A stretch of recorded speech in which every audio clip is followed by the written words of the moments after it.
Please welcome the CEO of the Churchill Club, Karen Tucker.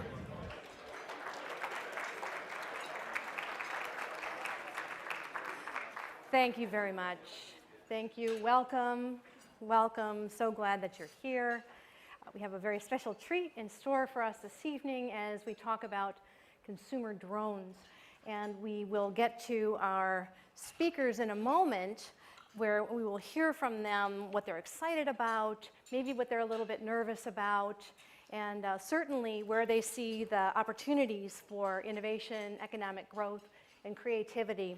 So we're looking forward to that. For our new guests in the audience, I wanted to just tell you a little bit about Churchill Club. We were born in 1985. I know that some of the people in this room were not yet born then. The purpose of the club is to encourage innovation, economic growth, and societal benefit. And we do this through up to 40 programs that we present each year. We choose hot topics that are not over-discussed already, and we ask our speakers to say something that matters. We tell them not to pitch. We tell them not to deliver big corporate messages, but rather to come and tell us what they think. So that is what we have in store for us with this wonderful program this evening. Our next program is next Monday night. It's all about the disruptions happening in automotive transportation. That will be at the Computer History Museum in Mountain View. In case you don't know, we post most of our programs on our YouTube channel. We've had some great ones recently. Reid Hoffman with Joey Ito, our 16th annual Tech Trends program. And you can go there and just watch them, and certainly do spread the word, because we're getting a lot of positive feedback and we just want people to be able to access them. If you're tweeting tonight, please do use the hashtag Churchill Club, and you will find other Twitter codes in your printed programs. And I certainly want to say a huge thanks to our partner, Accenture, Samantha, Julie, Robin, Elise. We really couldn't have done it without you, so please join me in thanking our fabulous partner, Accenture.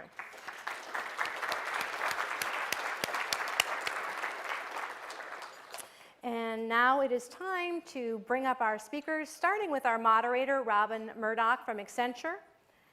Next, Chris Anderson of 3D Robotics and DIY Drones. And I'm coming over here so that they can sit down. Cheng of DJI. Jonathan Downey. I think you want to go maybe to the other side, since you're going to have to get past me. Jonathan Downey of Airware, Sanz of Skycatch and DroneGames, and take it away. Thank you. Thanks, Karen, and thanks to the Churchill Club for organizing another fantastic event in a really fascinating topic. So just a few words to kick off. Our focus is on small drones. We'll talk about consumer, we'll talk about the enterprise space as well. And I think we can all recognize that this is an area that is just changing by the day with just amazing potential. And I was thinking, as we were getting started, you just look at some of the things that we've seen from drone cameras in the past, just this year. It's given the world remarkable footage of the demonstrations in Thailand and in the Ukraine. In a completely different realm, it's enabled us to watch SpaceX's Grasshopper reusable rocket, footage of that taking off and landing. We've seen Amazon showing their vision for how our packages might be delivered in the future. And as you've seen on these screens over dinner, just remarkable footage of the world around us, showing us unique ways to view the world. And of course, you've all just experienced, probably likely for most of you in the audience, your first droney. And dronies are obviously the latest fad, and it'll probably be very old news in a while, taken by Eric, one of the world's best drone photographers. So we're only just getting started on the drone journey. So we've got an amazing panel here with Chris, Eric, Christian, Jonathan. So let's get going. In typical Churchill fashion, we'll start with everyone introducing themselves. So Chris. I'm Chris Anderson. I'm the CEO of 3D Robotics. I was the editor of Wired magazine for more than a decade, and how I went from the editor of a magazine to the CEO of an aerospace company is a story we'll probably end up talking about. But let's just say it's Back in the media days, I didn't have to run my own factory, and now I do. So that's the hard part. The fun part is we get to put cameras in the air and open up an entirely new frontier of imaging and big data, and that's incredibly exciting. My name is Cheng. I'm director of aerial imaging at DJI. I sort of was on path in technology. I have a computer science degree or two, and then I sort of fell off, much to my parents' disappointment, and ended up being a photographer, doing wildlife underwater photography for about 10 years, as well as some publishing. And recently I've been sort of sucked back into technology, and here I am. I'm Jonathan Downey, the founder and CEO of Airware. I've been in the drone space for about 10 years, beginning at MIT, then later at Boeing, working on the development of a large 6,000-pound fully autonomous helicopter system. Was briefly an airline pilot, flying the de Havilland Twin Otter between Las Vegas and the Grand Canyon, and really started Airware to address some problems that I saw as an undergrad at MIT in developing a drone for a specific kind of targeted application. So at Airware, we build a platform. The platform is hardware, software, and cloud services that really power drones and enable them to be developed by other companies. So the one thing we don't do at Airware is actually build the drones ourselves. I'm Sanz. I'm founder and CEO of Skycatch. We build fully autonomous ground robots and UAVs for collecting data at scale. Some of our clients are Bechtel, Bouygues Construction, Clayco, and they use these robots to collect data across all of their job sites. Our goal is to help all these companies with logistics, help them optimize process with safety. And we just closed our Series A round, and very thankful to be here with you guys. That's great. Thank you. So absolutely amazing panel. So first question to Chris. Where are we today with the underlying technologies that make these small drones possible, and where is it heading? Sure. Well, first of all, we should probably define what a drone is, and we could probably all disagree. In any robotics panel, you will always disagree about definitions, but I would define drones as being aircraft that are capable of full autonomy, which is they fly by themselves. They have GPS guidance. It's not a piloted experience. It can be piloted if you want. We call them optionally piloted. But by and large, like any robot, they do jobs that are dull, dirty, or dangerous, and they do it without human intervention. These two are both robots, whether they look like it or not, GPS guided and incredibly intelligent, especially compared to where things were a few decades ago. The reason this is possible, the reason that these two flying robots can cost less than $1,000 is essentially thanks to the innovations in our phones. I call these the peace dividend of the smartphone wars, but basically they use the same components, the same MEMS, the sensors, the gyros, accelerometers, magnetometers, similar GPS, similar cameras, what's going on here in your phones with the processors, the supercomputers, essentially, that are running the batteries, the radios, et cetera, because of the economies of scale of the Apples and the Googles of the world. These things, these components, just put in different packages, can do things that were essentially impossible 10 years ago and $1 million 5 years ago, and now are less than $1,000 and will soon be on the shelves of Walmart.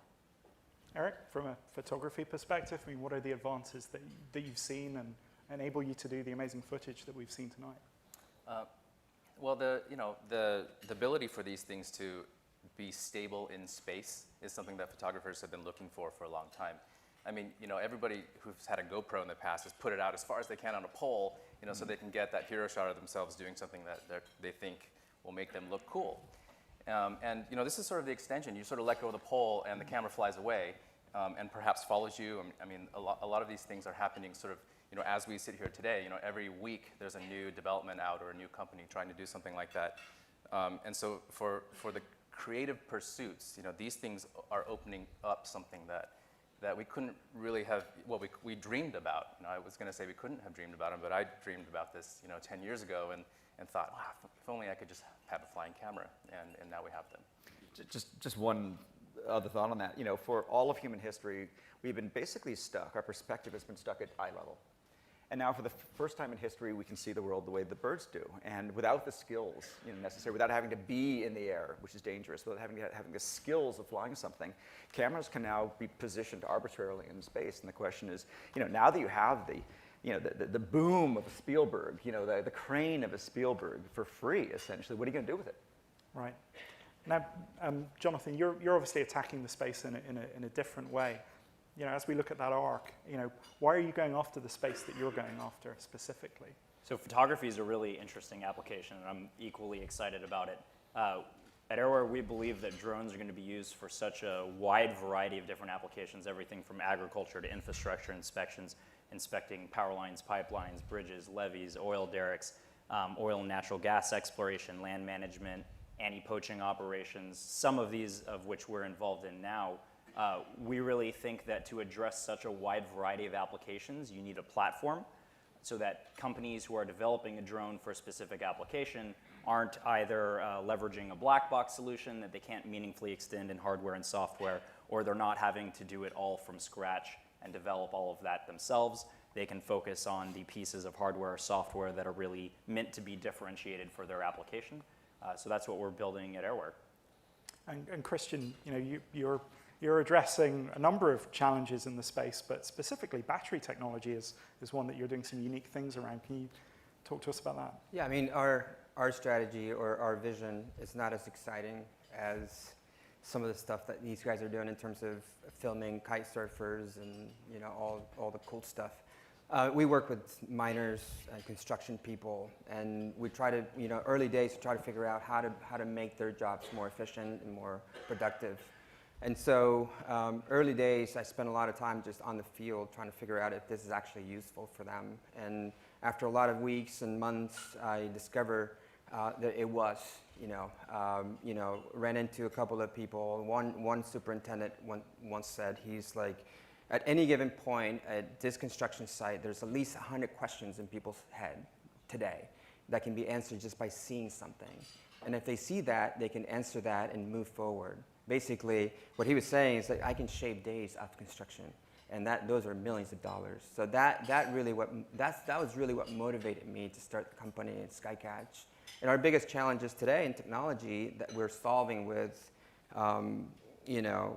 these partners is basically completely automating the experience of the UAV, making it fully autonomous when it lands, making it fully autonomous when it swaps the battery, when it sends the data to the cloud, so that you're not involved in the process. So battery technology, how long can a drone fly for on a battery? What's the latest? We spent a lot of time optimizing how much electricity we send out to the motors. We've optimized our drones for the size, the props, the motors. So we get about 35 to 40 minutes with high wind time in the air. And our average missions are about 5 to 10 minutes and cover a really large amount of area. The idea behind doing is swapping the batteries, because the batteries haven't evolved in ages. And it's not going to evolve anytime soon. Some of the companies that are doing really interesting things with batteries haven't been really tested. There's some batteries that last a lot longer than 45 minutes, but they haven't really gone through the whole rigorous test of making sure that the battery is safe, right? So right now, today, most of us are buying batteries that have been thoroughly tested by great companies, and they've been mass-produced for hobbyists. Right. So I mean, battery technology is one of the things that obviously is being addressed. As you kind of look out over the next few years, the pace of development in the drone space seems to be so rapid at the moment. I suppose I can't even get my mind around what it's going to be like 2 years from now. What are you guys looking at as kind of the next wave of developments that are going to enable sort of new use cases with drones, Chris? Well, this weekend, 3 Follow Me projects launched, 2 of them on Kickstarter and 1 of them ours. So Follow Me is one of these things where the drone follows you. You're biking or skiing or running, whatever, and the drone just stays back 30 feet back and 30 feet up and keeps the camera, focused on you with the gimbal and gets that kind of perfect cinematic Hollywood view. That's, on one level, that is exactly what the YouTube generation wants. On the other level, it's incredibly complex artificial intelligence, autonomy function. It's using GPS and image recognition, spotting you, and then creatively trying to figure out what the right angle is, looking at the sun and the shadows and all this. This is the kind of stuff that was kind of science fiction a few years ago. This is the droid you were looking for, right? And this was just this weekend. There were 3 projects that launched, and one of them just raised $500,000 in a day. All based on our platform, I hasten to add. So that was just today. Tomorrow, this mapping function we're talking about. So what Christian's doing is this notion of construction. Construction is arguably the number 2 industry in the world. Agriculture is the number 1. Yeah. So what this copter, this $300 copter can do is a 1-button mapper. It just goes around, does circles around a construction site, takes pictures, gets sent to the cloud, in this case Autodesk, and creates this 3D model. That 3D model then gets snapped onto the CAD model that the engineering company was already doing, and then you get, and it's happening every day on an automated fashion thanks to the recharging stations, and now you get, you're the client, right? And you want to know what's going on in the construction site. Well, you can either drive to a construction site, or you can watch on the cloud, watch your building snapped onto the very CAD model that you approved, watch it building up, digitally, digitized, perfectly aligned. There's no BS. You've got ground truth or air truth, if you will. Yeah. And that's a $300 copter that's doing 1-button building mapping. Just imagine, what's going to happen in like another 5 years. But it's interesting. You're talking about technology that is deployed actually underneath or on the drone. You're not talking about the drone itself. So, in terms of the actual mechanics of a drone, are we going to see much development there, or have we kind of reached the point now where? So we talk. So the motto of the company is from the camera to the cloud. So right now we're using a GoPro. Eric's using a custom camera. It's even lighter and smaller and more highly controlled. And we're all moving towards bringing the sensors down to again the peace dividend of the smartphone wars is that the camera sensors are getting incredibly good. So we control the camera, we control the gimbal. Obviously the vehicle is controlled in space. Then you control the communications link. Then you control the ground stations. We use apps on phones. Then you control the cloud and the cloud services. Then you have big data and these huge render farms. And so, the point, the drone itself is just a vector to capture data and transmit it to the cloud where sense is made of it. Right. And guys, what are you thinking about sort of where the world's heading? Well, the internet kind of sort of enable a lot of the drone activity as well. I mean, if we didn't have internet, it wouldn't be as interesting because we're sharing all of this data through the internet. So everything basically just came to at the same time. And sort of going back to what Chris said, a lot of it came from the smartphones. All of that innovation allowed it for all of these pieces to be really affordable. Right. And interesting, you mentioned about the internet. Eric's already posted the Downey, so it's already on Instagram. And if you find it under Eric, you can obviously retweet it. So one of the other areas that sort of the peace dividend from development that we're seeing online is extensive use of open source software, but also sort of open sourcing the hardware designs.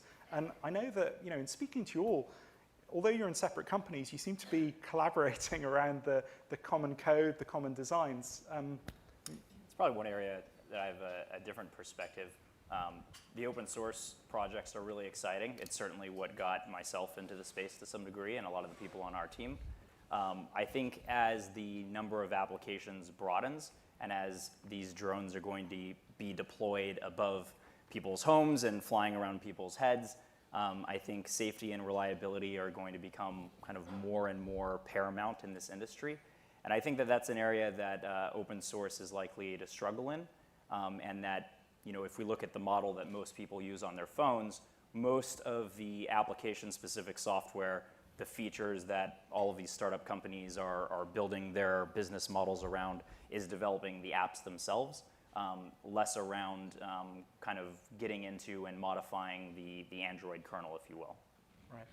And Christian, I know you've been using some of this open source code. Yeah, I'm using 3 Robotics source, and we've forked it last year, working closely with them to make modifications to make it fully autonomous. To do all the landing technology, we had to make modifications, work with them on some of the, they have a vast community of people working on the software, so it's easy to get access to people working in different parts of the source code. But we basically, we couldn't afford to do our company and also work on an autopilot. So having that sort of available to us was extremely helpful. And Chris, what was the thinking behind going that route with 3D robotics? You know, I think the arc of history on this one's pretty clear. Open innovation's one. I mean, Linux is the most secure operating system. Not, you know, there's a reason why the internet runs on Linux and not Windows. I brought this up here for a reason. This is not actually our copter. This is not our drone. This is a Chinese drone made by a company connected to Hobby King and Walkera. They improved it. It's a derivative design, but that I don't mean to be pejorative. They improved upon it. You know, we've got 20 years of open source experience. You know, if you're using Android, if you're using Chrome, if you're using Firefox, if you're using WordPress, if you're using Linux, you get it. Open innovation. You know, with more than enough eyes, all bugs are shallow. And I think this is proven. This is the Silicon Valley way. And the fact that I brought this one up, we have our own drones out there, which we would like you to buy. But if you'd rather have something cheaper, if you'd rather have something white that looks like a Phantom, you know, here it is, and we did nothing. It works great, and we did nothing to make it happen. We just put the code out there, and the world used it. Fantastic. Let's shift gears to another topic. I think all of us, when we were outside seeing the Downey being shot by Eric and watching Chris do his mapping exercise, were well, certainly I was slightly stunned by the skill it takes. So, you know, you guys are the professionals, and I know that there's some people from Accenture who are also, you know, in this space, and it takes quite a while to learn how to pilot these things. How difficult is it to learn to fly one of these things and to control them? Do you know how to push a button? I'm going to ask Eric, because I'm going to ask Eric first, and then you, Chris. Well, let me first talk about how most people are using these today. Yeah. So they're still essentially manually piloted. I mean, they're autonomous in many ways because they do hover by themselves, which is non-trivial. And the directions that we're giving them with these sticks and these traditional controllers are not throttle up. It's really go up. You know, so they're high-level instructions. Go in this direction, and we're going to watch that command set kind of move up higher and higher as the technology improves. And so, you know, what most people are experiencing now is that it's very easy to put one of these things in the air and to do something simple. And the rest of it, unfortunately, right now is totally based on your personality. So, you know, if you are very careful, meticulous, and you have a goal and you know how to get there, you will probably be very successful immediately with these things. But if you, maybe you race motorcycles on the weekend, where you may end up crashing one of these things because it does involve, if you're piloting it for creative purposes, you're essentially moving that camera around in space, and you need to have, right now, you need to have haptic feedback. You need the controls to respond in a way that lets you feel like you're connected to the device. So I have flown this Phantom without touching the radio, you know, using the apps. You know, you say, go here, here, here, and come back. And that's fulfilling because it actually goes there and comes back. But while it's going there, I'm controlling the camera and trying to be creative in that way. And so I think there's always going to be that component of in the creative space of someone who's directing these sensors around in an interesting way. So I think the autonomy is always, in our space, in the consumer imaging space, is always going to be tied to some amount of manual interaction. And that could be perhaps programmed in for repeatability. I mean, I can imagine a director, you know, telling it where to go and then having someone else push the button, and, you know, you do it 20 times, it's the same every time. You know, so I think it's a complicated question. You know, they're very easy to use, but to do something at a very high level with them right now, it takes quite a bit of skill. And Christian, you know, you're adopting a more sort of autonomous approach. Right. So our focus has always been the data. So we're using these tools to get the data fast, retrieve it fast from different places, and be able to actually allocate these robots in places that, you know, conditions are very, you know, very bad, whether it's cold, really hot. And so, you know, most of our projects, if you go to some of our client sites, are not very interesting. You know, mines in the middle of the desert, but it's extremely valuable to them. Be able to have something that gives them visibility and keeps them safe, or creates volumetric measurements on a stockpile where they usually send people on top of them.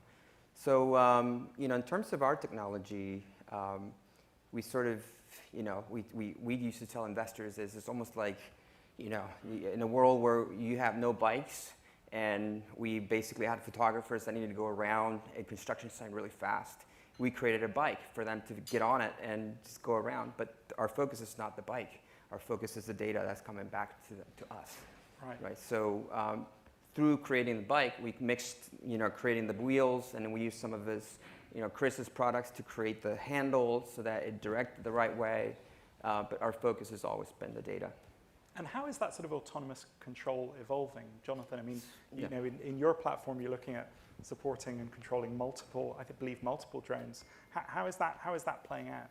I think the level of autonomy is certainly going to end up being very related to how safe and reliable these systems are. If you look at people and companies who have operated these for thousands or hundreds of thousands of flight hours, of course, all of that is in the military.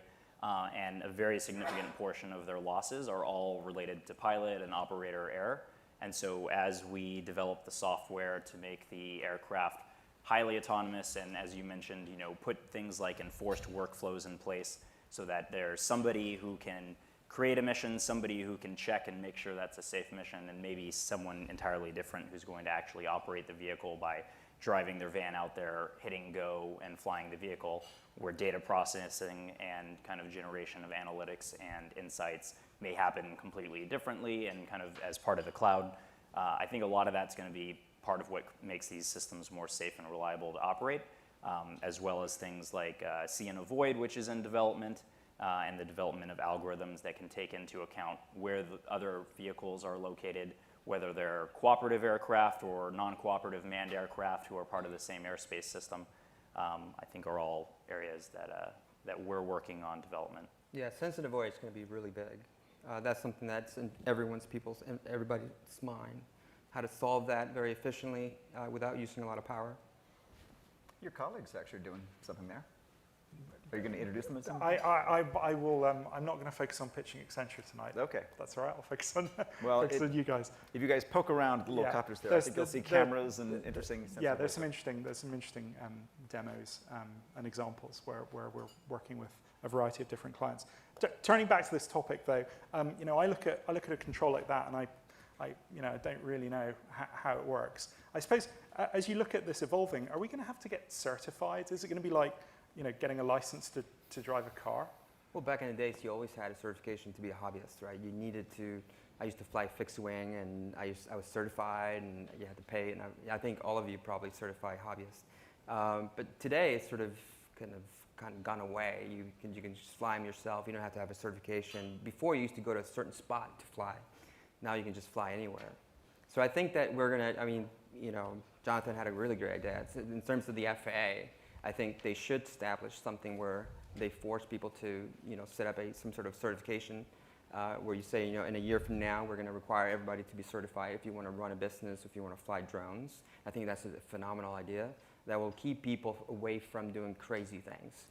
I think we should expect that the FAA is going to be looking at certification in two ways, which are the same two ways that they looked at certification of manned aircraft and operations of manned aircraft, which is one, certification at the level of what is essentially a director of operations at a company who is operating drones. So this is the person who's responsible for everything that happens before the drone takes off. So training of pilots and operators, maintenance of the vehicles, putting the right processes in place to ensure that when that aircraft takes off, it's a safe and reliable aircraft, and the person who is responsible for operating it is going to operate it in a safe and reliable manner. And then the second piece of that is the actual operator of the vehicles themselves. They'll need to be trained, certified, licensed, likely in a way where that person knows the responsibility that is essentially in their hands, even if it's the case that the aircraft is fully autonomous and what is in their hands actually is nothing but air. Somebody inevitably will be the responsible party for operating aircraft in a certain area.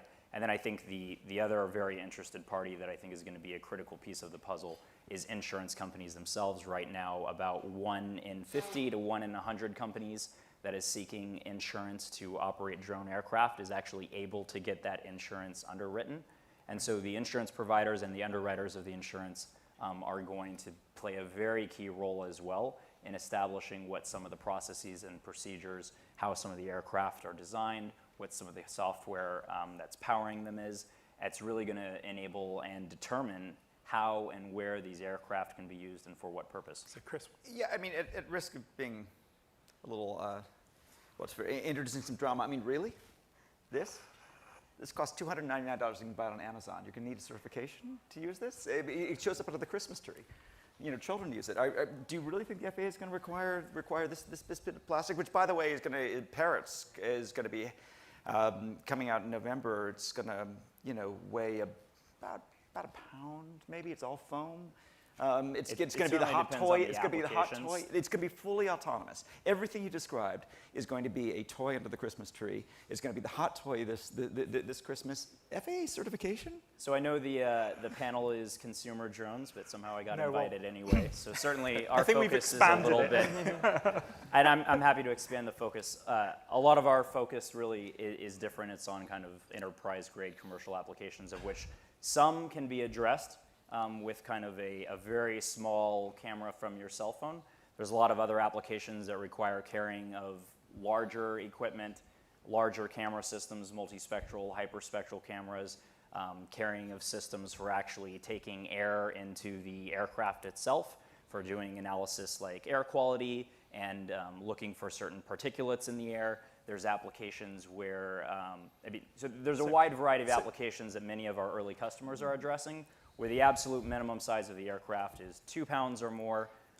They're definitely regulated. One of our early customers, Delta Drone, operates regularly in France, which I think at this point actually has the most mature regulations, as well as probably the most mature commercial drone industry in France right now. And all of it's regulated. And there's actually a very good process in place by which Delta Drone can essentially submit paperwork, have it faxed. I know it should be all online and be electronic, but they can do that within about 24 to 48 hours prior to flying the drone for a commercial application. So let me ask, what's the status of regulation with drones in the States at the moment? I think we're all on the same page that our number one priority is safety. I think Chris agrees on that. Everybody. I think that's the same thing that with the FAA, they're focused on safety as well. It's just that I believe, in my opinion, that they're not equipped today to deal with this sort of challenge. And obviously we have all sorts of different types of ideas, certification, get law enforcement involved, some sort of technology that detects these guys flying around to see how high they're flying. It's going to be a very challenging thing to tackle. And I think that the FAA is going to have to step back, collaborate with We're here in Silicon Valley. We've seen this picture before. Right, so there was, telecoms, right, and the telephone companies were regulated, but the computers weren't, and then the computers were connected over LANs, and that's okay because they're just computers, and then the LANs were connected, and then that was the internet, and then it's like, oh wait, we actually don't know how to regulate this anymore, and same with personal computers, which kind of had this bottoms-up revolution. I think what we see is time and time again. You see white spaces. The world says, oh, well, it's 2.4 gigahertz, it's Wi-Fi, you can't possibly destroy the phone networks. And we do amazing things with Wi-Fi. I mean, Gary knows this better than anybody. Gary in the audience has invested in many of these. The Silicon Valley model is to sort of take the small, the sort of under the radar, the grassroots, the bottoms up, and add more functionality to it. So under 2 pounds, you can do amazing things under 2 pounds. These things, there's no reason why they can't have multispectral. They can have radar, sonar, LiDAR, all the atmospheric detection. If 2 pounds is the limit, fine. We'll do it under 2 pounds. And it's totally arbitrary. I mean, 2 pounds, I was going to point out that, you see this product and this product, but on both sides of these products, you can pretty much run forever and see products on both sides. I mean, I kickstarted a project that lets me control a paper airplane with my phone. Right. And is that going to be regulated? It's possible, but probably not. And so wherever that line is drawn, you're going to see tons of products. I mean, you will see hundreds of products under that, whatever that arbitrary line is. And there's sort of 2 lines here. One is sort of the weight and the capabilities of the aircraft, and the other is commercial use versus hobby. And historically, hobby. I mean, I'm actually not certified because I came into the game much later. I'm not certified. And from what I understand, it's a voluntary guideline issued. Yep. It has nothing to do with what's legal. It has to do with what its users are willing to, the rules which the users are willing to adhere to. And so that's what we're really looking for, is a set of guidelines that are perhaps, voluntarily adhered to by this community. And then the rest of it is the message that these things are here and that they're not going to go away, and we need to be responsible about how we use them. I think that the hobbyist world, when I remember I used to fly fixed wing back in 1994, and not 84, it's not that old. but it used to be engine. You used to put gas on them, and it was a small community. You know, it wasn't like today, where everybody is a hobbyist, right? Everybody can buy a drone and be a hobbyist.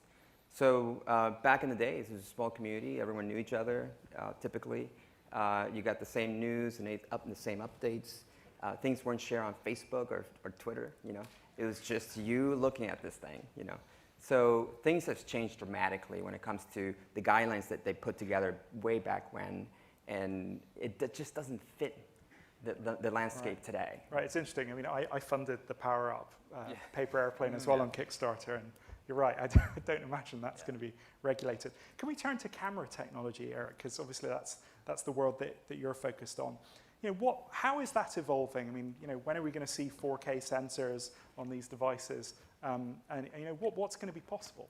Well, a year ago, if you were to buy one of these with the goal of putting it in the air, you'd be buying something that would carry an existing camera. In many cases, the GoPro, because it's, you know, it was the smallest, highest quality payload that you could stick on these things. This product, this is the Phantom 2 Vision Plus, and this is what I shot that Downey with. You notice it has what looks like essentially a lens on a stabilizer, on a mechanical stabilizer. And this was the first product in this space that really just decided, you know, we decided to split the camera into stabilized and unstabilized portions, because there's no reason to stabilize a button that is used on land to start and stop the camera. You know, what you essentially want is a very, very robust, stable sensor and a lens. And so this is the direction. I mean, I've been flying these and other ones that carry bigger cameras for a while now, and you know, I much prefer the way these handle, and I feel like this is the way forward. So luckily, a camera is a camera, and they all have the same parts. And if you take away the parts that are required for use when you're holding it in your hands, it's still a camera with the same capabilities. You just kind of control it from another device. And so, you know, these cameras are going to hop on the same insane curve that normal cameras are on. And you know, we know that you know, GoPros are going to be proper 4K with a high frame rate very soon. And you can expect this to happen. I mean, it's going to happen this year. All of these will essentially be 4K flying cameras. So will the cameras, I mean, two different paths, one with a separate camera, one with an integrated camera. I mean, how's that going to evolve? Personally, I don't feel like the separate camera has real life in this game, because you can't do anything with it. I mean, they're opening up APIs over Wi-Fi and Bluetooth and cables to let you control things, but ours is fundamentally designed to be controlled from the thing you're carrying in your hand or from another signal that's sent from wherever they're going to be sent from in the future. And Chris, I think you mentioned Parrot. They're adopting a different approach on camera technology? Yeah, so both of these are mechanically stabilized, which is to say that they've got these motors and these gimbals and these sensors, et cetera, and they kind of, you know, do this. Parrot, with their next generation copter, is digitally stabilized, which is to say that the sensors now have so many pixels that you can put a fisheye lens in front of it and then move the sort of rectangle of capture around the sensor so quickly that it achieves all the stabilization of mechanical without any of the weight or complexity. And so it basically is just a little, I mean, it looks like just a lens. And as a result, because you're reducing the complexity, the copter is smaller, it's cheaper, it's safer, and you know, it's probably not good enough for the kind of cinematography you do, but it might be good enough for most people. But soon it will be. Moore's law is a wonderful thing. And weight's obviously absolutely critical. So the fastest route to safety is lightness. If these things are dust, you know, if they're basically, you know, dragonfly size, shape, weight, et cetera, then no one, at that point, the whole regulatory question just goes away and it's ridiculous. They just can't possibly hurt anything. So when will we, you know, on the ski slopes, we see people wearing the GoPros the whole time. When will we be seeing people with their own personal drone flying and following them down the slopes? Next week. Next week. I mean, we're seeing footage of it at the moment. No, but what you'll see is you'll see one follow the skier into a tree. And that is what's going to happen, because none of these systems have any kind of proper sense and avoid technology. And so, you know, my response to seeing these Kickstarter projects go was actually not entirely positive. I mean, it was positive in that I love that they exist, but it's negative because I feel like the people who buy them and use them will be disappointed because they're expecting magic. None of the videos shot in any of those projects were actually shot with products that actually follow you and avoid objects. They're shot with piloted projects piloted, maybe yours. Okay, yours is, Ours yeah. were fully So okay, autonomous. if you're on the ocean and you're on a yacht, it's a perfectly great application. But in the real world on land, you have things that stick up, and it's unfortunate. But they'll have to either fly very far away from those, much higher, and then there's a question of how you retrieve them. You have to time your run pretty well so that when you're at the bottom, you still have battery life, so it can come back to you. Yeah. So I think that maybe these things will be like rocks in the future. You'll be skiing, you'll just be it'll be like Beautiful. a slalom of drones. Yeah, beautiful thing about it is that there's a lot more people thinking about it today. Smart people are trying to solve that than a year ago. And there's going to be a lot more people trying to solve this a year from now. So it will get to a point where it's extremely reliable. I've talked to huge companies trying to figure out how to collaborate and try to solve this. It's great. So let's flip to sort of commercial use of drones. And Christian, question for you. Where are drones, you've given some examples of use cases, but where is the in for drone technology? What is it really good at doing, and where does it create value for commercial organizations? This is my own opinion. I think this is something that Chris said as well. We're going through this phase where a lot of the focus is the drone itself. And just like the computer era, everyone was focused on the computer. Then everyone was focused on the operating system. Then they focused on what software applications you build on top of the computer. There's no news about new computers today. It just doesn't make sense, right? So that's going to go away. It's going to be more focused on the practical things of how people are extracting out of these drones, right? So that's next year is going to be all about all this really cool stuff that people are doing with drones that are practical, that are adding value. And then eventually in the future, someone was talking, I read an article about how they're planning on using drones in Mars, or the moon to map Mars and figure out if they can put a jet engine on it and go around and just map it out.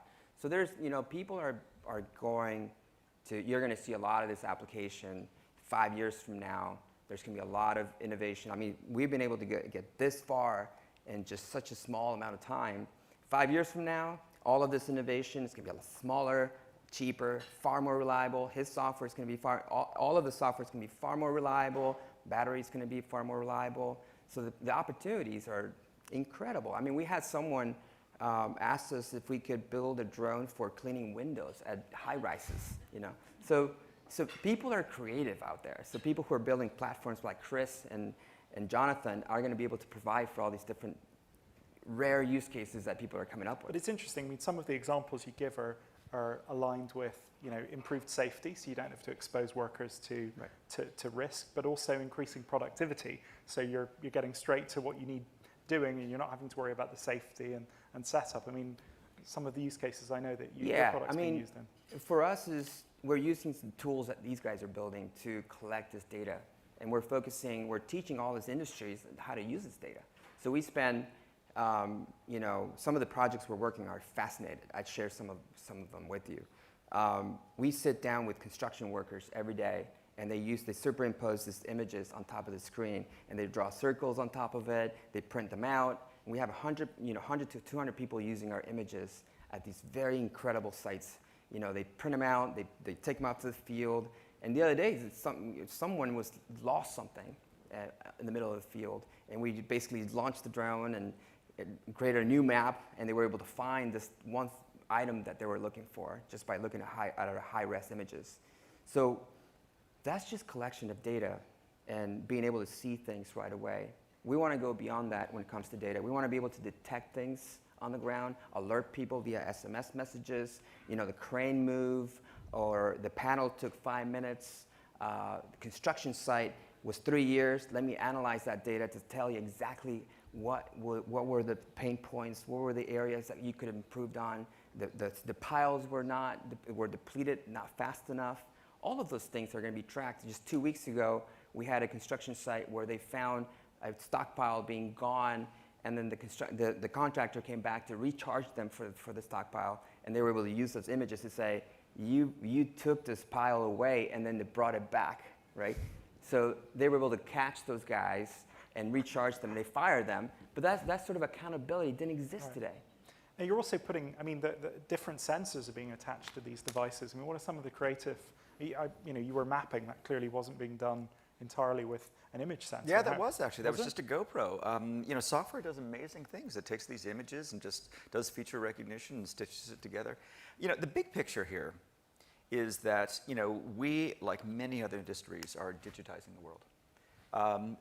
We have the ability now with this kind of, Moore's law of sensors, cameras, satellites, drones, camera phones.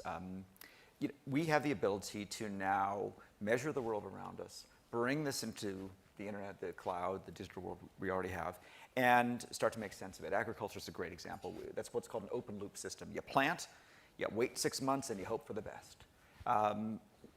Why don't we know what's going on? Because the farms are too big, because we can't walk the fields anymore, because we don't have enough labor, to do that. What if you could digitize farms? What if you could close the loop? What if you could, figure out that we don't have to spray pesticides today because we don't have a pest infection? We don't have a disease outbreak. How do we know that? Because we digitize the world. Let's not spray chemicals until we have to. That's just one example. It's essentially, these things look like toys. They could be green tech. So let me ask a question. Jeff Bezos, when he was talking about the drone delivery with Amazon, and I want you to speculate, said that it was 4 to 5 years out from being a reality. Why is it 4 to 5 years out? What is going to happen and change? We wrote a blog post about that. I mean, safety-wise, there's so many things that they haven't thought about. You can't have a prop, uncovered prop thing flying into your front yard with kids around it.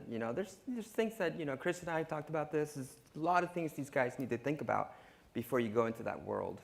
There's a lot of technical challenges that come into play between delivering something from a drone from point A to point B, and point A and point B are always the same, to delivering from point A to maybe thousands of Amazon lockers, to delivering from point A to everyone's household, including apartments and including homes and including anywhere else people may be asking for deliveries.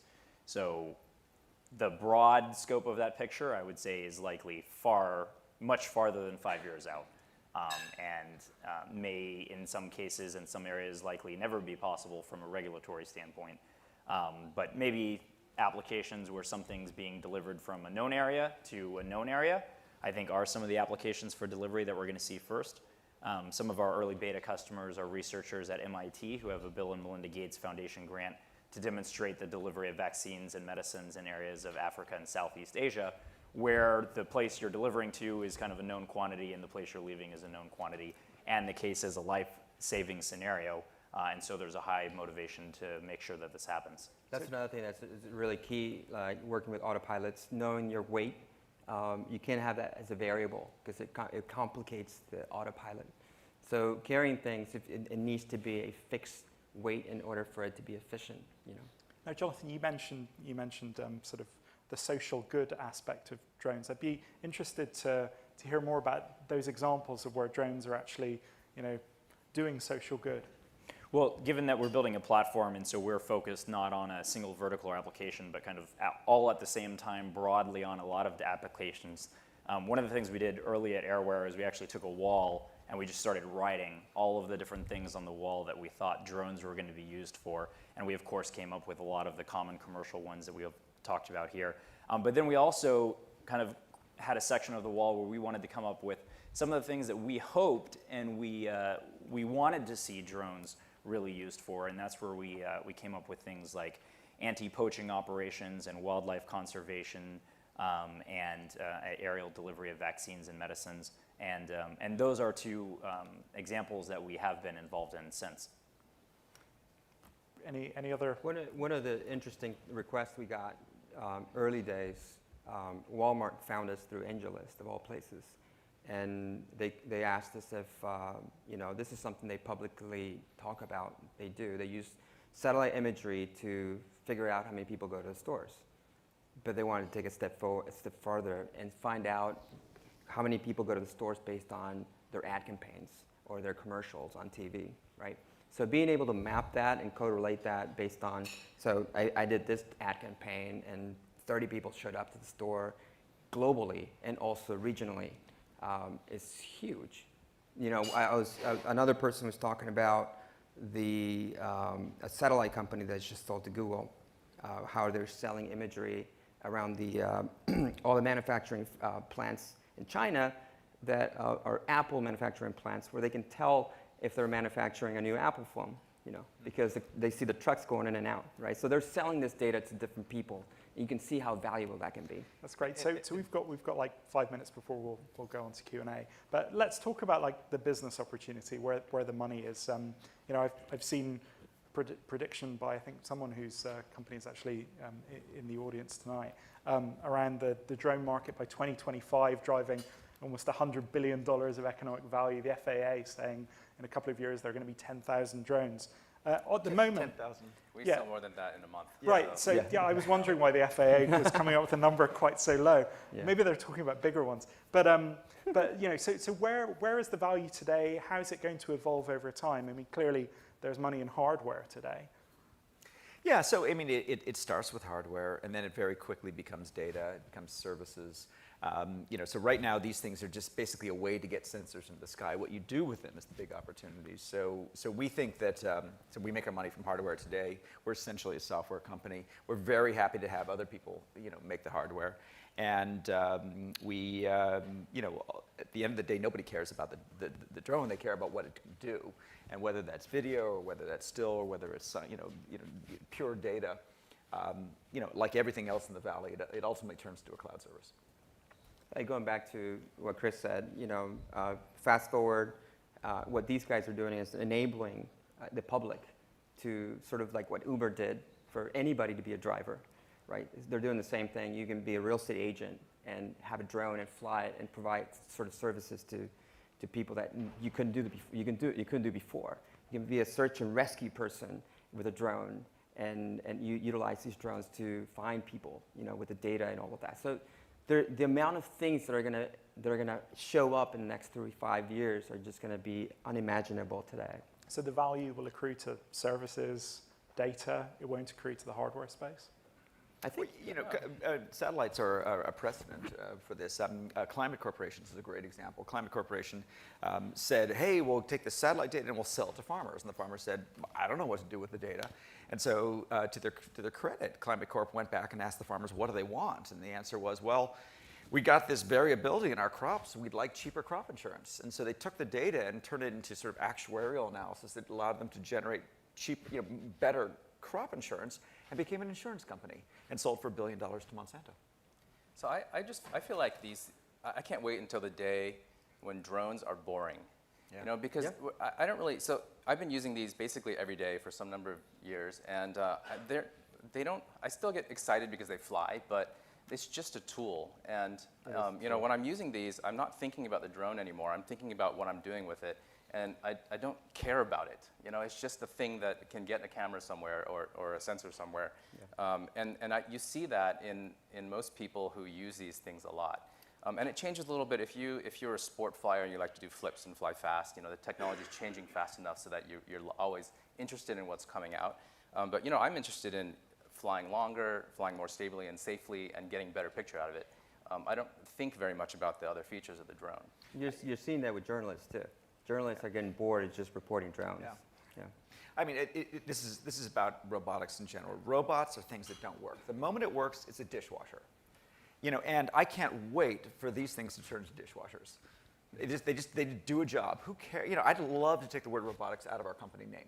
3dr.com, by the way, which we don't. And it's just like, who cares how it flies? It flies. Yeah. Discuss. Our perspective, and I think Chris mentioned earlier, the cost of the hardware is just coming down every so many months.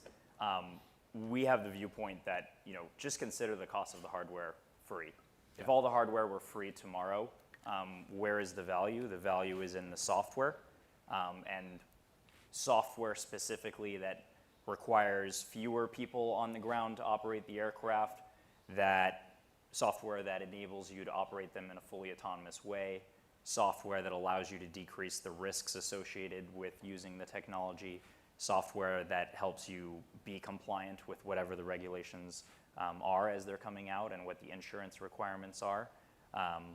So really software, and then of course the purpose of all of this software, these big giant multinational companies who are all quote unquote interested in using drones As you said, they're not actually interested in using drones at all. They're interested in the data that they can collect by using drones. Drones is just one type of data collection mechanism. In many cases, these companies already have some way to get the data, but they're doing it from the ground where it's either personnel intensive, dangerous, overly costly, or very time intensive to do so, where any of those things can be decreased by doing it from the air. Great. So let's have some Q&A. We've got microphones. Start over here.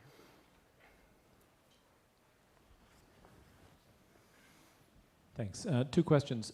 First, is there any definitive website or publication or something where all drone people go periodically? So, for example, if somebody wanted to issue an RFP for a particular kind of drone, if they don't know who, there's a new drone company every week, so they wouldn't know who to send it to, so they could just post it there. That's the first question. And second is, how will the new FAA rules get made? Is there going to be a notice of proposed rulemaking? And what's going to prevent a kind of a bozo factor? I mean, because, for example, having a 2-pound limit on drones to me is kind of dumb because you could get killed by a 1-pound drone falling out of the sky. And so what would make sense to me is kind of a harm factor. You know, what is its terminal velocity divided by its hardness? You know, a 20-pound styrofoam drone would do less harm. Interestingly, that's actually how France looked at the regulations. And so they actually have a number of total joules of energy that your aircraft can have at any one point in time, which is a function of airspeed as well as weight. I think one of the biggest problems in the United States actually is that Congress mandated that the FAA come out with regulations, and from the onset said that one of the dividing points is 55 pounds. That's actually really unfortunate. What they should have done is they should have said to the FAA, you come up with regulations that you think are appropriate, and the FAA would have likely looked at this problem and said, hey, 55 pounds does not make sense as a dividing line. What may make sense is 2 pounds or 5 pounds or a certain number of joules of kinetic energy.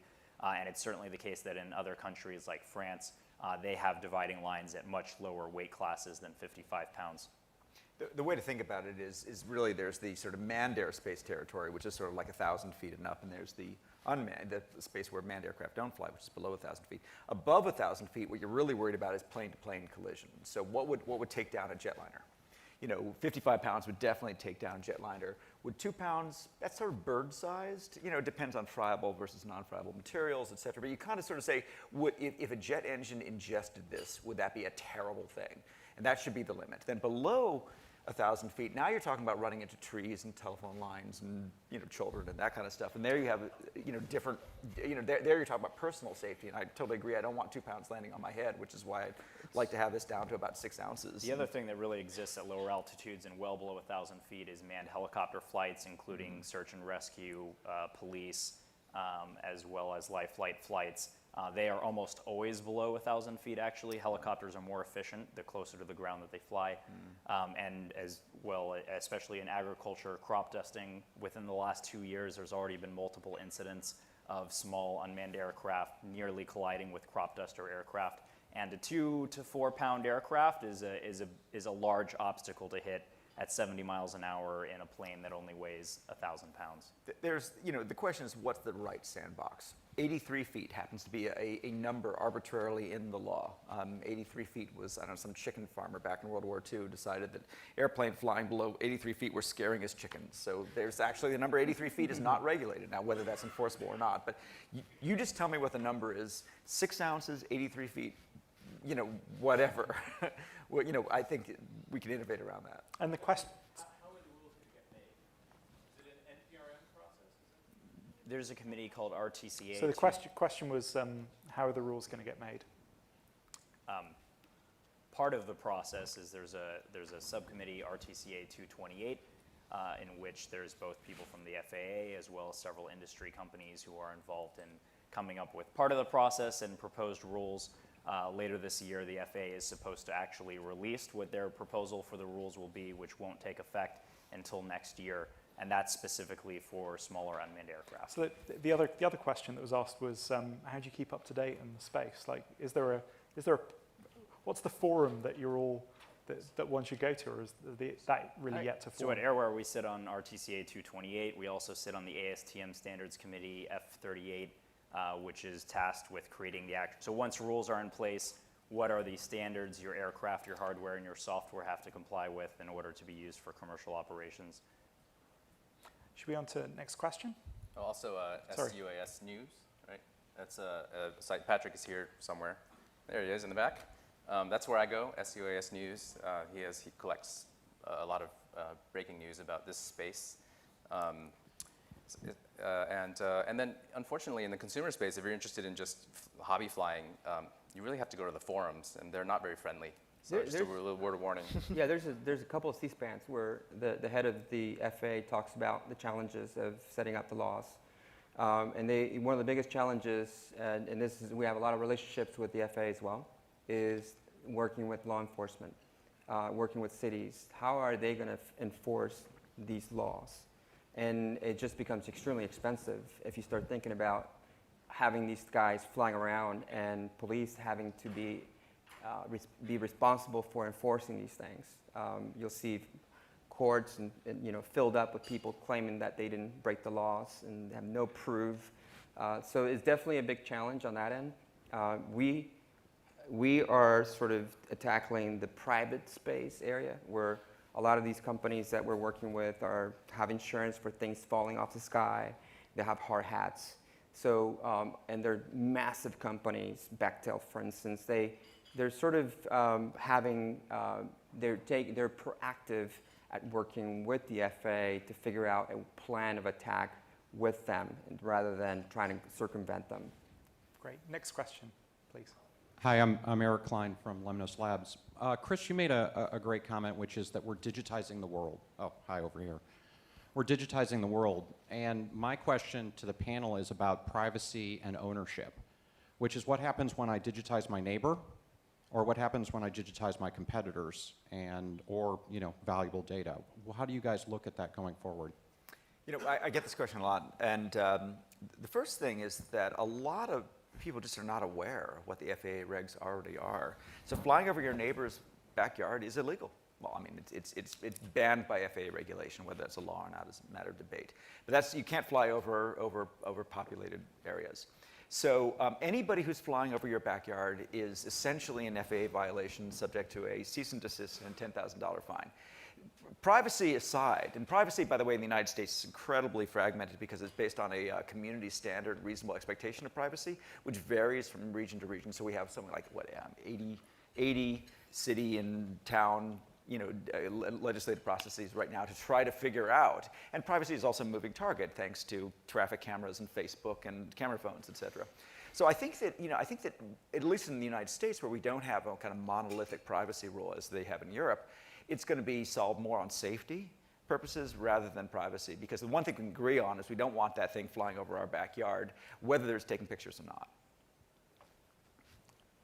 Any other comments on that one?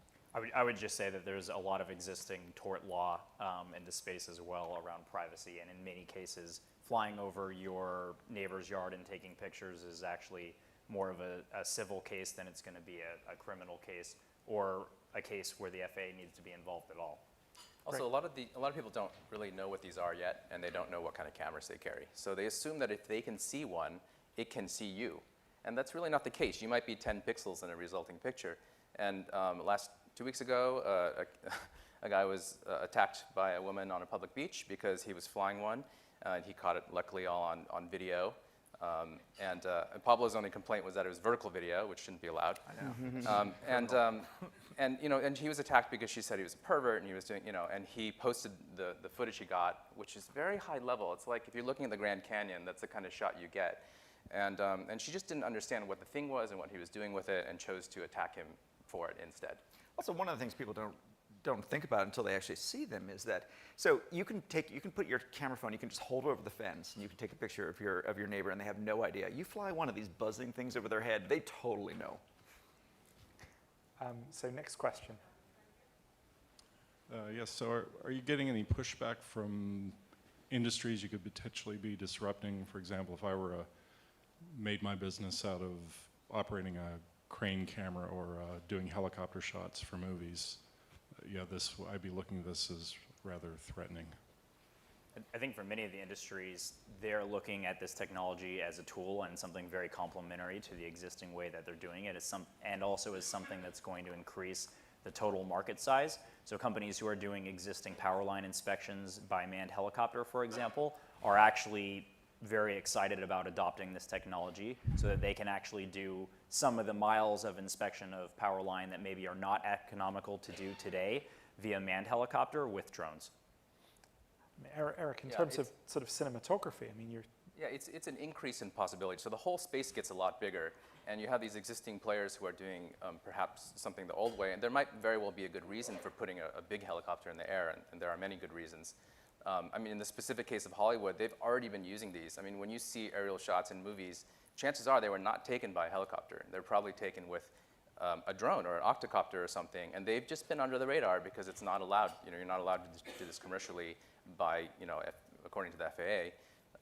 But now that's starting to change. So we're seeing conversations between Hollywood and the FAA, and some exceptions perhaps to the rules. Unlike most robotics, which we think of as replacing jobs, these actually create jobs, because right now it's hard to get cameras in the sky because it's dangerous and expensive, and you need trained pilots and certification, et cetera. So as a result, the skies are largely empty. So it's not like these things are replacing pilots that are there. These things are doing jobs that are not being done at all. Yeah, another thing, my own experience, we were working with the University of UC Davis, and we went to one of their farms, and we were introduced to the farmer, and he did not like us at all. Like, he looked at us like, And the professor basically introduced us, and he's like, look, we want to try out this new technology. This is going to help us sort of automate the process of agriculture. And he was completely opposed to using this. He's like, I walk my farms. I don't use these tools. And the funny thing that we sort of just understood the whole process. And we went ahead and flew the drone around, got a lot of imagery, and we were using these like FPV so you can actually see what the drone is seeing. And we invited him to actually fly with us. And he refused to do it. We had one last battery. And we're like, we have one last battery, you wanna try them on? And the professor was just fascinated with these goggles. And he finally agreed. He said, oh, all right, I'll put them on. And he put them on.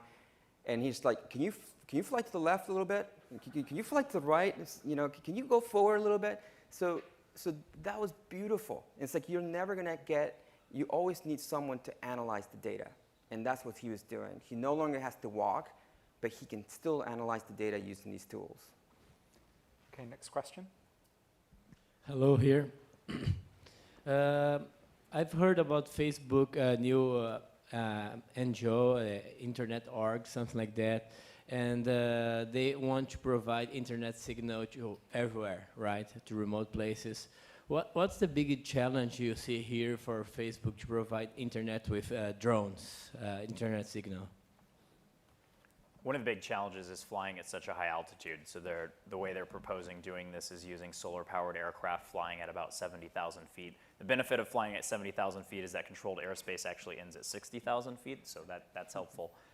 The challenging part is to actually get up to 70,000 feet and operate there, where there's very little air, and where you need an incredibly light aircraft, which is, in most cases, not incredibly sturdy, but you have to fly through all the other layers of airspace to get up there. So that's a really difficult challenge.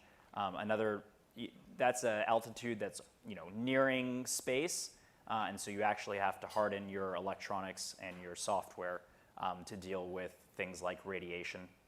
And Chris, it was interesting, over dinner you were talking about sort of the peace dividend extending, that the fundamental technology that goes into this is similar to the technology that's going into high altitude drones, satellites. One of the things we think a lot about is, are we competing with satellites? The CubeSats and the microsats between, the Elon Musks and the Planet Labs and the Mapbox, et cetera, is just bought by Google. We saw this picture before. 15 years ago, it was satellite phones versus cell phones. The satellite phones, Iridium, Teledesic, it was like you put 64 satellites out there and you cover the world. Why would you put cell phone towers every 3 miles? That's crazy, it's so expensive. Well, we saw how that ended up. It turned out that the higher bandwidth, the resolution of the terrestrial network beat the reach of the satellite network. Right now, these things have 2 orders, 100 times better resolution than satellites, and they're under the clouds, and they're free. The data is free, and they're dispatchable. You can get anywhere, anytime access to the skies. But the satellites are getting better. The optics are getting better. They're getting cheaper. And so I think this is going to be one of those kind of epic battles, satellites versus drones. But you can get persistent coverage with these now with technology like yours. That's correct. Yeah, that's correct. And one thing I want to answer his question about Facebook. Getting social networks interested in flying things is phenomenal. It helps all of us. Just like 3 Robotics helped all of us with his innovations. It got everyone excited, helped me, helped everybody. I think that ambitious projects like that are fascinating. Challenging, absolutely. And I think that a lot of the stories out there, specifically on that technology, I don't think none of it has been tested thoroughly, but it's at least we're thinking big, and I think that's huge, being able to get there. And then going back to what Chris said, and these guys basically eating, satellite companies' lunch, I think that's going to happen. It's becoming easier and easier. Flying under the clouds is just going to happen. Okay, next question, please. So whether analyzing a field in agriculture or photography, what types of interactions do you guys see these drones with nature? For instance, a bird landing on the drone or maybe colliding with it. So tell us about your experiences with that are probably interesting. I'm smiling because I actually wrote an article that talked about my 15 friends that lost phantoms the month after I flew over water and had this video go viral. So there are interactions with wildlife, certainly, and many of the protected areas have overflight restrictions, so you're not supposed to fly over them at low altitude anyway, mostly for nesting birds and other wildlife that might be influenced by these. I've flown over a lot of wildlife, and I find, for the most part, these things are completely ignored. They don't know what they are. If it's a big animal, they're small. These things are small, so if you're flying over something like a whale, which I have not done, I'll point out, because a lot of people will be listening to this. No, but there are a lot of rules against these things in areas. And so bird strikes are a factor, and this goes back to safety. I mean, I think if you can design these things so that they're resistant to being struck by something, the accidents can absolutely happen. Regarding birds in particular, the copters are not a problem, but the fixed wing, the airplanes, are perceived as intrusions into a territorial space by the birds of prey. So hawks often attack planes, and I can tell you the hawks win. Yeah, sure. Yeah, I've had bees, dragonflies, sort of anything that flies will go investigate these things, and they usually just fly. Birds usually fly away from these things. I know some elephants have been known to be afraid of them because they sound like bees, and elephants don't like bees.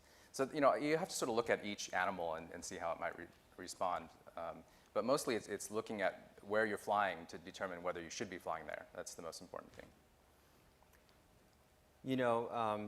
One interesting thing related to birds, we had a big company come to us asking, this is when we were basically saying we're about data, and multiple companies came to us asking for different use cases that are incredible, which makes me believe that this is going to be massive space.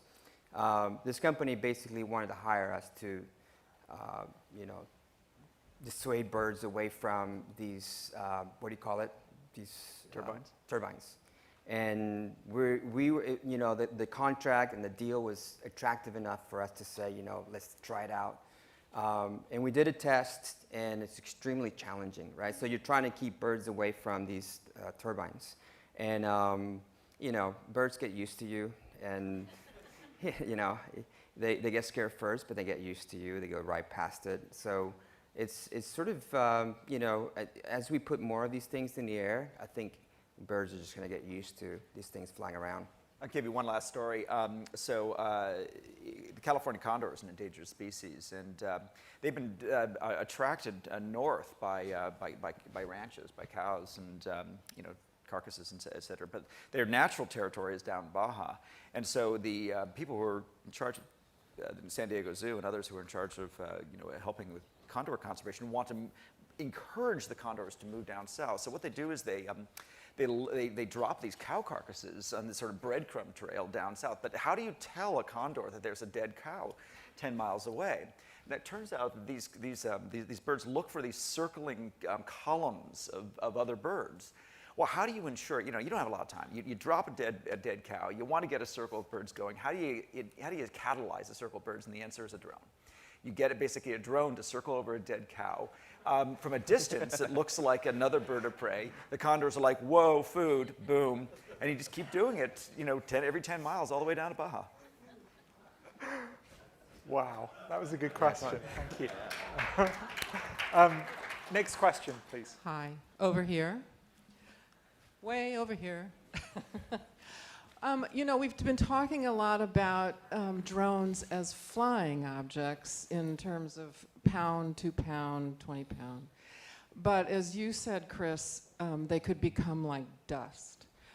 So I'm wondering about how you are interacting with your clients, with public like this, in thinking about perhaps a drone is in our centerpiece tonight, and able to view and listen to our conversation. And while privacy, you mentioned, was kind of an aside, I don't think in those contexts that's really the case. So how are you thinking about the evolution of drones in terms of embedded sensors into everyday experience? Because humans do not have the capacity, perhaps, to sense that there's a sensor. Well, do you have a smartphone? Because I've been recording you this whole time. No, so these, the sensors are already here, and it may be more obvious right now because you have to take this thing out and do it. But we're going to have to catch up to this space will catch up to the phone at some point, maybe. But these are, of course, getting more and more interesting, more and more sensors being packed in and on all the time. So I think this is we've only gone in one direction historically. I don't know if that can sustain itself forever. I don't know if you have opinions on it. I think, answering your question about drones everywhere, people are building drones for water monitoring, that actually, these boats that fly around, they actually navigate in the water, completely autonomous. So I think that you're going to see a lot of innovation beyond just flying things. It's just that the flying things just get center stage, get the most attention. But there's innovation in robotics everywhere. Mining, these big trucks are now completely fully autonomous in Australia. So, industries as a whole, they're looking for, automation. When it comes to safety, remove the human from very dangerous places and put robots instead. So that's going beyond just flying things. It's got to be a privacy discussion, I think, fundamentally. If you're talking about miniaturizing things that can record, can move in space and record, we have to think about privacy as a fundamental issue, and no matter what tool you use to violate someone's privacy, you've still violated their privacy. And so, I would love to get the discussion away from drones and treat these things as just tools, sensors, moving sensors, and make policy around the entire class. Great, next question.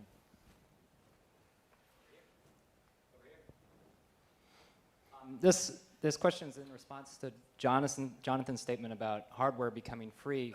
I think in the course of technology in the recent years has been that software has become free.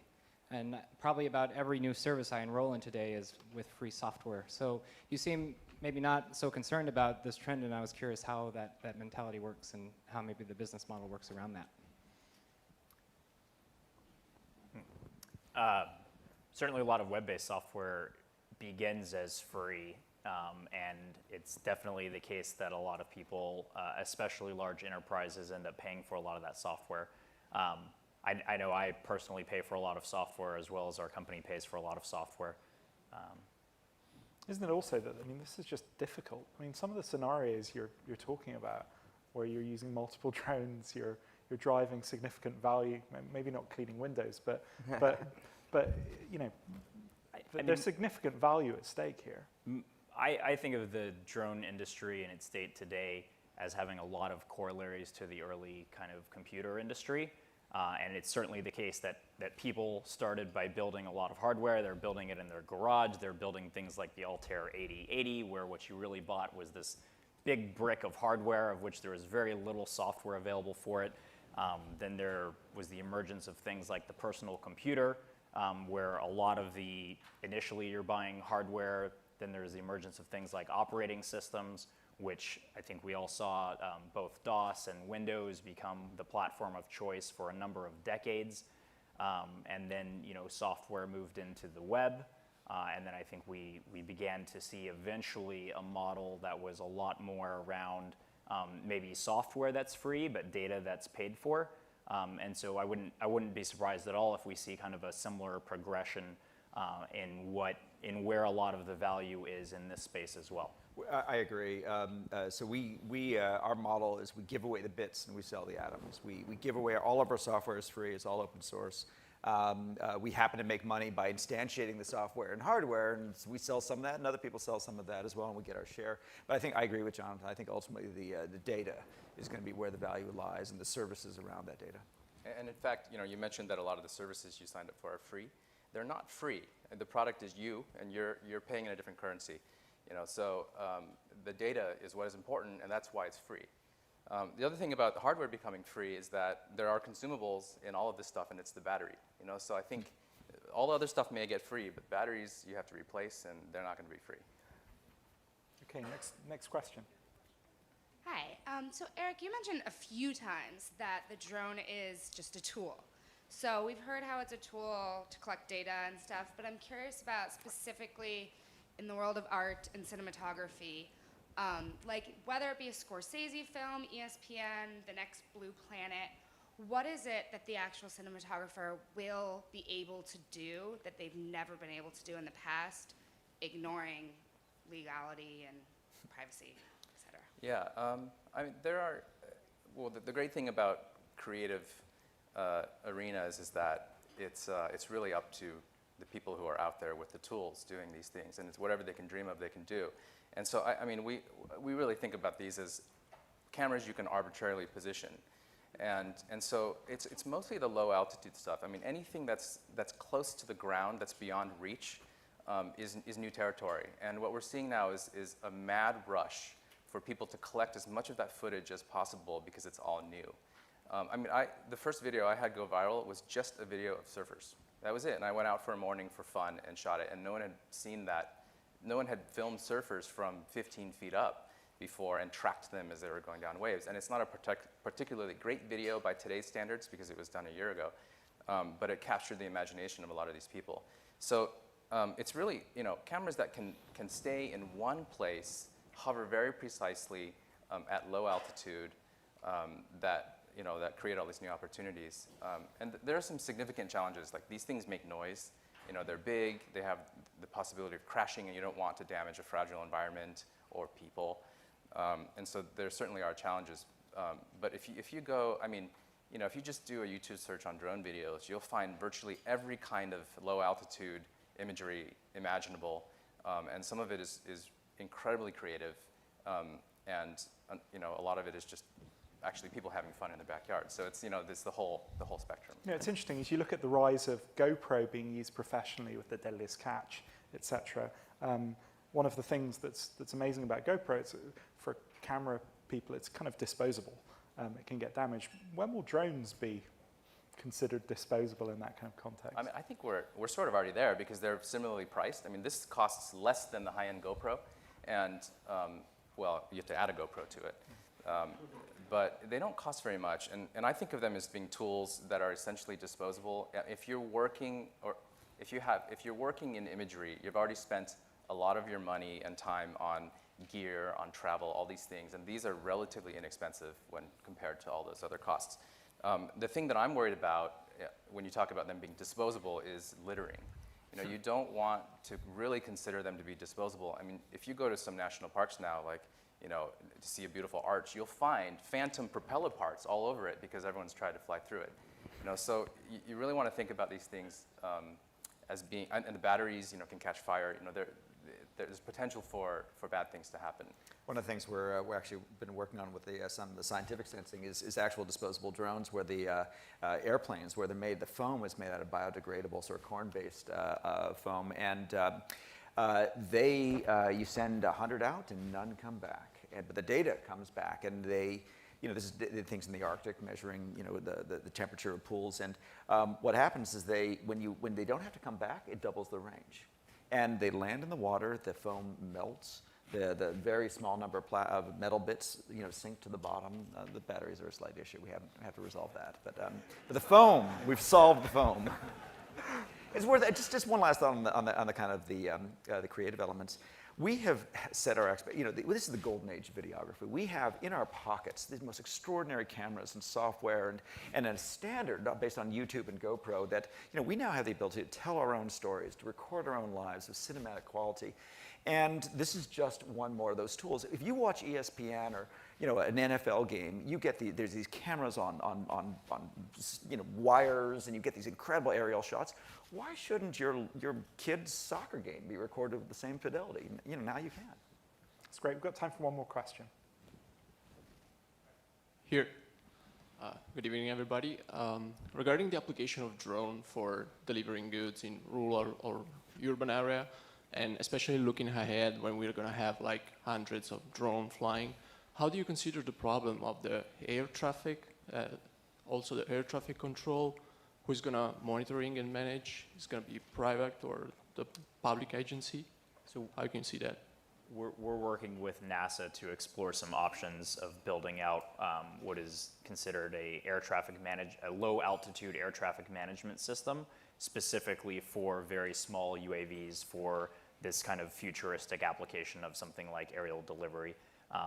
I think some of the key elements of that, of course, is like connectivity, internet connectivity with the drones themselves so that they can all be essentially relaying in real time where they're positioned and coordinate in a way like the robots in Kiva systems implementation are all communicating their locations with each other in real time so that what looks like a near miss between two robots is actually a well-orchestrated system by which the two robots could have never hit each other, even if one of them had lost communications. And I think we'll see something similar built out for small UAVs eventually. We're doing the same thing. There's a standard called ADS-B, which is basically a transponder where aircraft carry this thing and it's sort of a peer-to-peer air traffic control for detection. But it doesn't have to be a physical device. It can actually, since we already have a telemetry link, it can be a virtual signal by which the aircraft knows its position, senses its position via telemetry, and then it's broadcast via a virtual ADS-B network that the FAA may run. So we are actually already implemented virtual ADS-B, and our vehicles can already report their position. Just like we have cars that have registration and they're tracked by cameras in every corner and police and everything. I believe early days I was working on this thing called Air Highway, and we basically took the initiative to talk to the city first and figure out how they can benefit from these things flying around. So we basically created a structure. We focused on how the city benefits, and from registration, from toll payment. So basically tracking every single move so that the cities also benefit from these things flying around. And then we basically layered on top of that a sort of what the technology would be to lay out this sort of. It was a very ambitious project, sort of like 15 years from now. That's why I never did it. That's great. Thanks. Back to Karen.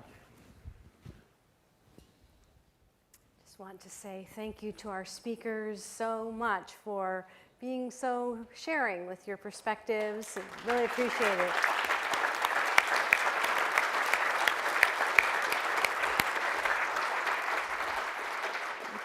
And also to Robin for your guidance pre and during program, guiding this conversation. You did a wonderful job.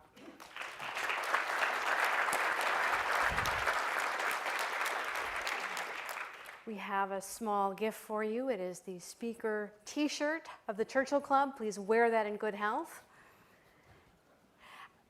Video of this program should be available by tomorrow or the next day on our YouTube channel, which is youtube.com/Churchill Club. And you've been a very wonderful audience as usual. Thank you so much, and hope to see you next week. Good night.